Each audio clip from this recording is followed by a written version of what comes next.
તો આ તરફ સુરતમાં આરોપી પાસેથી ફરી એકવાર ઝડપાયું છે કરોડો રૂપિયાનું ડ્રગ્સ। રિમાન્ડ દરમિયાન પૂછપરછમાં ક્રાઇમ બ્રાન્ચને કરોડોનું ડ્રગ્સ મળી આવ્યું।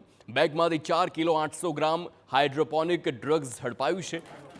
નકલી કવર બનાવી બેગમાં છુપાવ્યો હતો નશીલો પદાર્થ।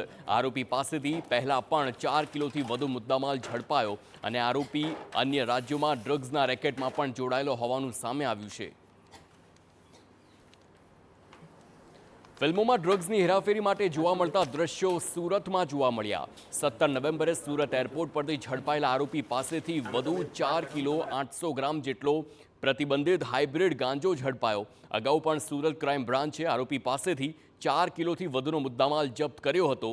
જોકે ભેજાબાજ આરોપી પાસેથી વધુ મુદ્દામાલ હોવાની બાતમી મળતા જ રિમાન્ડ લેવામાં આવ્યા અને આરોપીએ વધુ ડ્રગ્સનો મુદ્દામાલ બેગ પર નકલી કવર બનાવી કાર્બન પેપરથી સીઝ કર્યો હોવાનું આખું સામે આવ્યું છે। તો ક્રાઇમ બ્રાન્ચે 1 કરોડ 70 લાખનો હાઇડ્રોપોનિક ડ્રગ્સનો જથ્થો જપ્ત કર્યો। આરોપી તમિલનાડુ, ચેન્નાઈ સહિત અન્ય રાજ્યોમાં પણ ડ્રગ્સનું સપ્લાય કરતો હતો, જે મામલે હવે વધુ કાર્યવાહી કરવામાં આવી। હાઇબ્રિડ ગાંજો છે। આ બાતમી આધારે સુરત ક્રાઇમ બ્રાન્ચની ટીમના પોલીસ ઇન્સ્પેક્ટર SN પરમાર અને એમની ટીમ દ્વારા એરપોર્ટમાં એમને પકડવામાં આવ્યા હતા અને એમની સર્ચ દરમિયાન 4 કિલો જેટલો હાઇબ્રિડ ગાંજો મળી આવ્યો હતો। આ રેડ દરમિયાન સુરત ક્રાઇમ બ્રાન્ચ ઉપરાંત Dumas police, air intelligence unit અને CISFને પણ સાથે રાખવામાં આવ્યા હતા।